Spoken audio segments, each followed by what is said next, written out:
Obviously, we're doing Effie Trinket inspired makeup today. So the best, I don't know what kind of flower she has, but we're going with a lily today because Lucy reads. And like I happen to have flowers that kind of give off this vibe, so we love that. I'm scared. I haven't done like a brave look yet. I've just been doing my everyday makeup. I just feel like if I didn't try like a capital inspired or something interesting for this video, I feel like people would roast me. I think the people would be mad. So also shout out to my grandma. She gave me these little pink rose earrings. They kind of go. So the Hunger Games.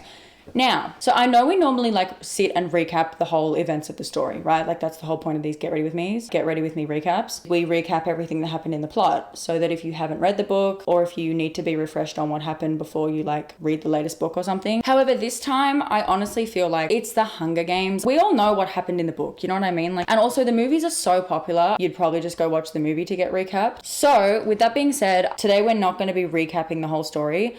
I thought it'd be more productive to recap what happened in the book that wasn't put in the movies. So that way you don't want to reread the books. I'm going to tell you what happened in the books that wasn't in the movie. So Sunrise on the Reaping just came out. So I'm going to reread all the Hunger Games books in preparation to read that. And I also haven't read Ballad of Songbirds and Snakes yet. So I'm going to read that one too. Yeah, I'm going to reread them all. But if you don't want to reread them all and you just want to be recapped on what happened, stay. You're welcome. You're welcome for my services. Today's look, let's see. So first of all, because we're trying to copy this, I'm so sorry, but I'm not blocking out my eyebrows. Like I'm just not gonna do it. I'm like gonna have a panic attack even just thinking about it. So for Effie's makeup, first step, we need to be pale.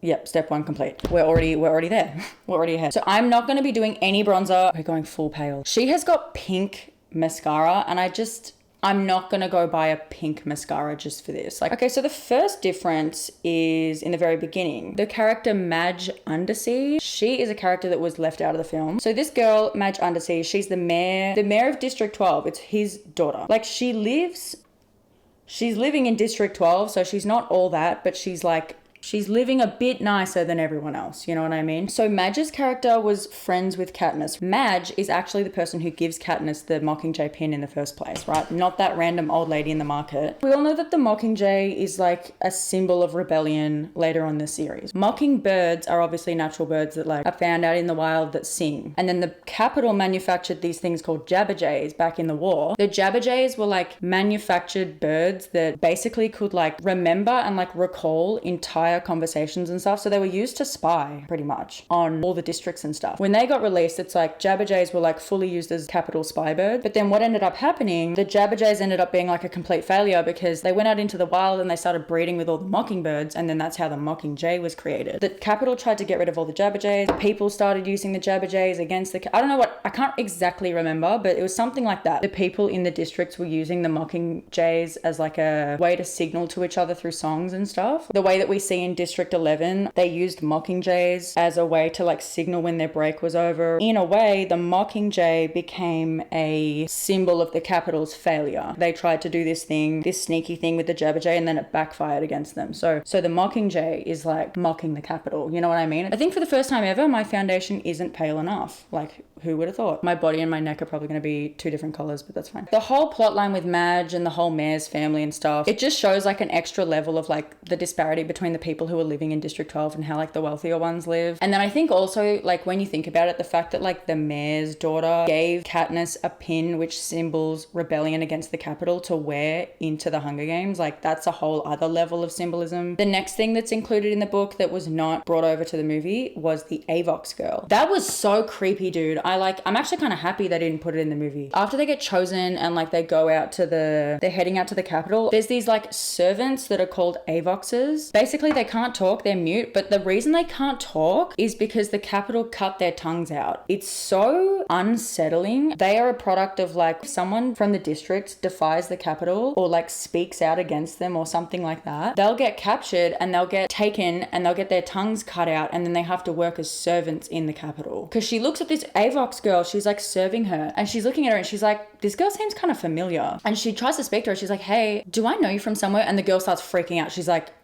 and then leaves. She doesn't show up again. And it was really weird. We find out later in the book that Katniss remembers this girl. She has like a flashback, and she actually saw this girl out in the woods helping fugitives or something like that. And that was the reason she got captured. And like Katniss saw her getting captured by the Capitol, but she didn't intervene or help her. Her seeing how she's ended up, it's like, she's like, oh my God, this is what they've done to her. Like, that's crazy. I think it should have been put in there because I think it really emphasizes like the consequences of what happens if you do speak out against the Capitol. And I think it shows like just how oppressed they were in the districts, that like you can't really like rise up because you'll literally just get like, you'll get captured and mutilated and turned into a slave. Okay, let's put some powder. We look pale.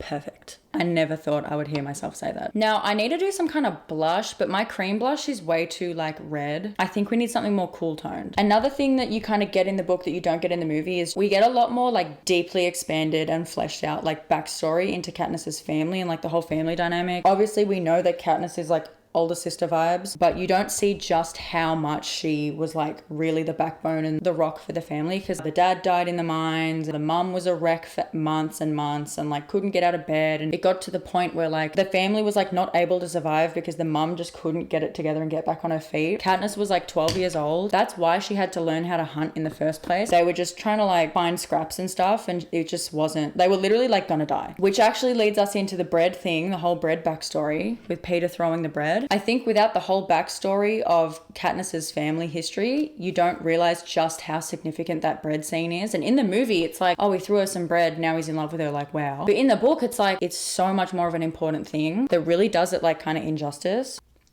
Do you see all the powder there? Oh my gosh. I actually need to calm down. That was a whole layer of Katniss's character that we kind of like miss out on fully understanding, because you understand her motivations a lot more when you realize like what she kind of went through. Yeah, so like the bread thing, for example, man, the blush looks so busted. Okay, it needs to be like fuchsia colored, but not like crazy. So maybe we go this. It is eyeshadow though, so I'm really hoping we don't colossally screw this up. The bread thing, for example, Peeta throwing her those loaves, like she was literally like about to die. She was like rustling around in their bins. The mum was like, get out of here, you rat. The reason that scene of him throwing her bread when she was starving, the reason it's so important is because like if he didn't throw her that bread, she actually would have died. And there's like all this lead up into like, he literally got okay, that's fine. We blend, baby, blend. Peeta literally got like bashed by his parents. Like he literally got bashed for throwing the bread at her.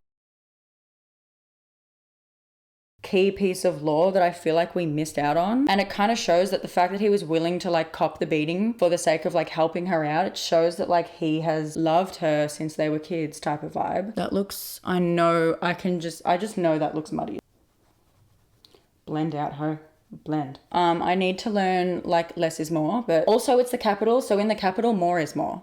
Look, you know what? It's a Capitol makeup look, so if it turns out busted, it's fine. I can kind of get away with it. Anyway, I just feel like the bread thing, like, you know what I mean? If you've read the book, the bread thing kind of segues into the whole, like, when they get chosen together, there's this whole weird thing where Katniss feels like indebted to him a little bit, and it's just like a bit of an uncomfy dynamic. And then when it comes out that he's into her, like, she can't tell if he really feels that way or if it's like fake. That's actually the next point. Part of their whole interview thing was like, he admits right before they go into the arena when they're doing all their press, Caesar Flickerman, that interviewer, he's like, is there a special someone back home that you're gonna hopefully try to win the thing for? And he goes, yes, there is someone, but it wouldn't make a difference because she came here with me. And it's like all dramatic and like, you know what I mean? But I need to stop actually trying to add more. Like, what am I doing? When he reveals that, Katniss like can't figure out if he's being for real or if he's just doing that as part of his like strategy. You know what I mean? Oh my God, why is this cheek so much?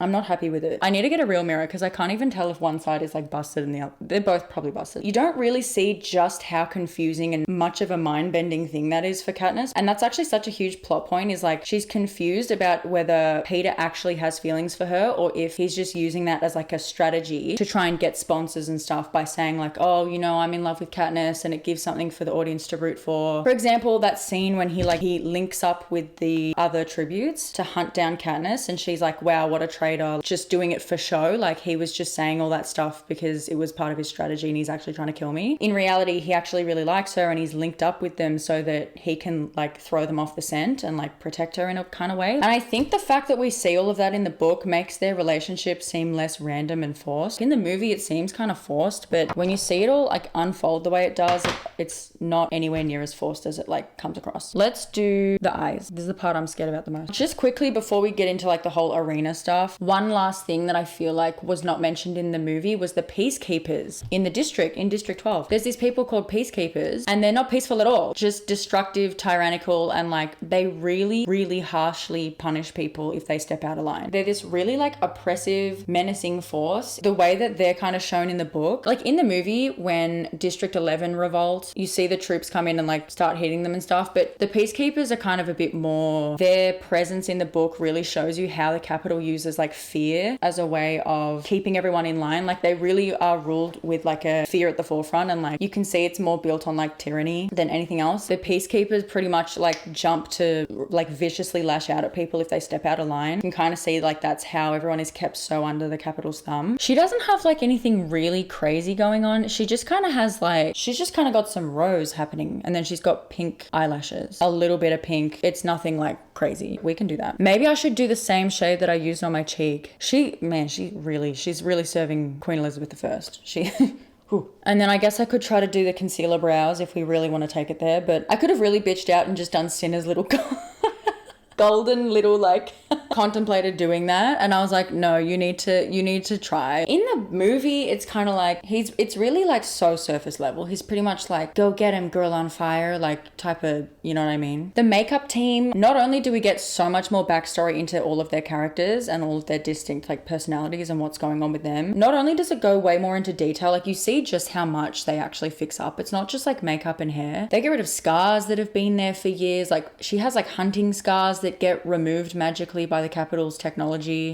because they don't want to show like no one wants to see some raggedy woodsy bitch up in the Capitol. No one wants to see that. They make her look like perfect for another reason, which is kind of like crazy when you think about it. They don't want the people of the Capitol seeing what real people from the districts look like. You know what I mean? Like they don't want to see some girl that's covered in like scars, wounds and stuff like that because of how she's had to survive, because of what life is like outside the Capitol. Like they want to make sure that the Capitol are blind to that. So when they bring these tributes from the other districts in, they want to like polish them up so that the Capitol aren't like exposed to that. Because imagine you'd be like, how come this person looks so rough? Like what is actually going on out there? So it's more of a way of like, they don't want the people of the Capitol and the better districts realizing just how bad the conditions are out there. With the fact that it was just kind of reduced in the movie to like, instead of like, you know, slapping on some makeup and running a GHD through her hair, they fully transformed her. The way that she sees just how different she is, like it's a real like mental undoing for her. She really struggles with like them kind of erasing her identity, memories and her experiences type of thing. Like that's the way she kind of sees it, which I kind of get that, you know, that she's so repulsed by the Capitol and then seeing herself turn into like a Capitol version of herself is like really jarring for her, and like she has like a full-on emotional like undoing because of it. So in the arena itself, what happens first? The tracker jackers, actually. Tracker jackers are genetically engineered wasps created by the Capitol, right? Like similar to the whole Jabberjay thing. I think in the movie there's like one scene the tracker jackers are chasing them down. You're just like, oh no, it's a wasp that makes you like hallucinate a little bit.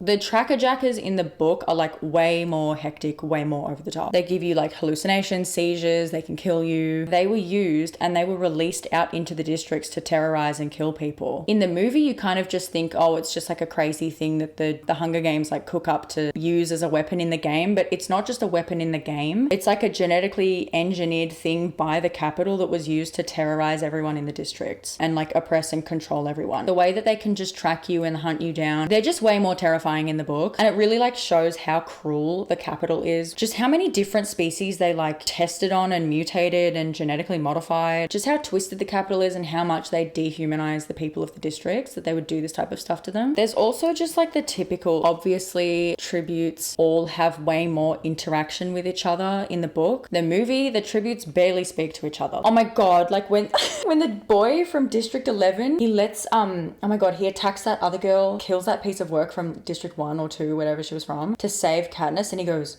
I'm doing this for Rue, and then he runs off, and it's like, In the movie, it's kind of like, okay, where did he come from? What do you mean, Faru? Like, how would he know? Like, it was just, in the book, there's like a full conversation. There's just, you literally miss out on so much. Like, I love how I said I'm doing this video so that you don't have to go back and read the book, but I'm still telling you to go back and read the book anyway. Let's do like a lighter pink.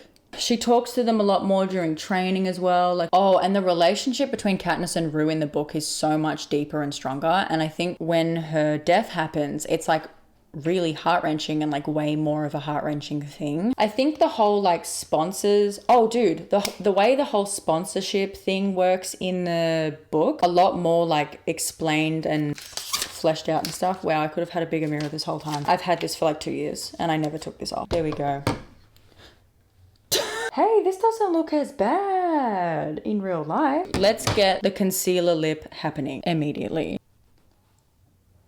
Oh, I hate it. Imagine going outside like this. We've got the capital concealer lip happening. We're gonna put a rosy lip. In the movie, you kind of see Haymitch sends them soup and he sends her like ointment for her leg. Dude, even the ointment for her leg is like a festering, crazy wound in the book. And that medicine is like actually saves her life. The sponsorship packages in the book are like a way of communicating with Haymitch and with like, yeah, it's pretty much a way of communicating with him. So for example, when she's like, I'm literally dying for water here. Like Haymitch could easily have sent this to me. Why isn't he doing anything? And then she has this moment where she's like, hang on a sec. The only reason Haymitch would not be sending me water right now, because I'm literally about to die, is because I must be close enough to water that if I just keep going a little bit, I'll run into it. Like he'll send her gifts at like strategic moments so that she can kind of understand like what they need to do to keep playing into this whole like young love storyline that they have in the capital. And like the more that they ham up the star-crossed lovers from district whatever, the more they like play into that storyline, the more they're rewarded with like stuff from sponsors in the capital. In the book, you really feel like they are playing, thinking about like, we need to put on a show for the capital. Because obviously we're in their head, you can understand their thought processes and you really understand just how much of what they do in the arena is influenced by them thinking consciously about how it's going to be perceived by people in the capital watching them. Movie, it just seems like everything they're doing is based on survival, but they're actually trying to balance both of those things. Oh my God. Okay, we need to talk about the ending. Before we get into that actually like traumatizing ending, let's finish off this look. What am I going to do about the eyes? I don't know how to, I don't have pink mascara. Should I just do regular mascara? I also don't just like go out and buy a heap of makeup. I just use what I have. So you know what?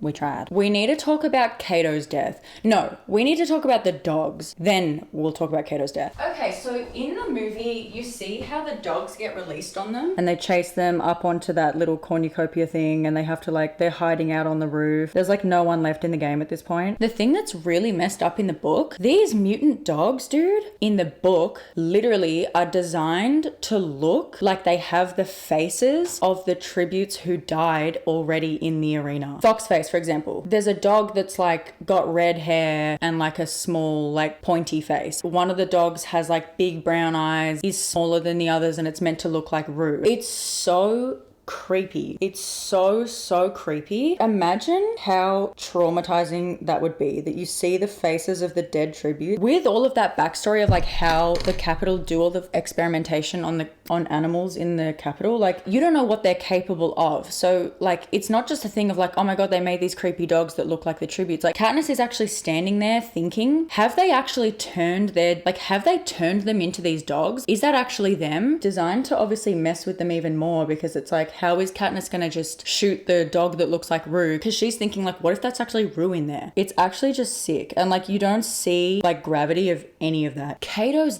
death. Cato's death was actually like horrific. We all obviously hate Cato at this point. I was even sitting there feeling bad. I'm like, that's just really messed up. Like I actually felt like sick reading that, because this is still a teenager. The way that so basically what happens is like he's holding on to Peeta's neck and he's like, oh, it was always going to be like this, wasn't it? If you shoot me, we'll fall down together into the pit of the dogs waiting below and we'll both die. And then you'll be the winner, Katniss. And like Katniss doesn't want to do it because there's the whole like two district winners can win and like, you know, all that. She shoots him in the hand and like, anyway, he in the book, he's like getting eaten alive by the dogs. And like this happens in the movie too, but in the movie, it's like, oh, he falls down to the dogs, they kill him, and then the arena gets turned to daytime and then the berry thing happens, right? That's not what happens in the book. In the book, they are literally listening to Cato. He's literally left for like hours with his face like ripped off and he's like literally half eaten, still alive, and he's just like lying there in agony for hours waiting to die. Like, it's so bad. Oh my god, listen to this, dude. The next hours are the worst in my life. If you could think about it, that's saying something. The cold would be torture enough because they're just waiting for daytime, right? But listening to Cato moaning, begging, and finally just whimpering as the mutts work away at him after a very short time. I don't care who he is or what he's done. All I want is for his suffering to end. Why don't they just kill him? She says to Peeta, and he goes, you know why? I do. No viewer could turn away from the show now. From the game maker's point of view, it's the final, it's like the finale, right? So they have to put on a show. It's so sick. It goes on and on and on and on. Anyway, listen to this. Hang on. In the morning, they're like, okay, he's suffered enough. They've had enough of a show. Katniss like pulls out her final arrow to shoot Cato, to like kill him. Listen to how messed up. It takes a few moments to find Cato in the dim light and in the blood.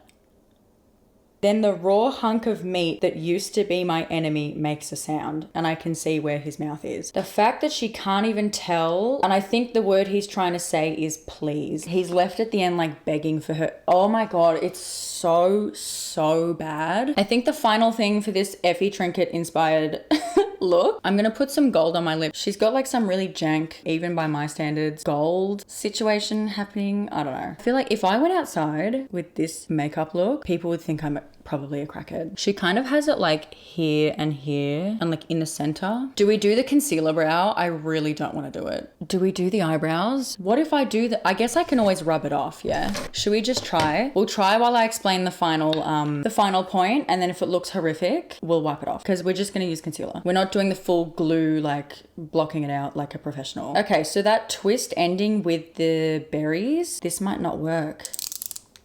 I don't think I have enough concealer to actually do this. I might be saved by the lack of concealer. Look how empty. She's really living on a dream, this concealer. So in the book, them eating the berries is like 100% calculated. In the movie, it's kind of like we may as well eat them and just both die because we can't decide who should die. Whereas in the book, it's 100% calculated. Like Katniss says to him, we know that they're not gonna not have a winner. If we pretend to eat the berries, they'll probably let us both win again. So they're basically calling their bluff on purpose. Is this doing anything?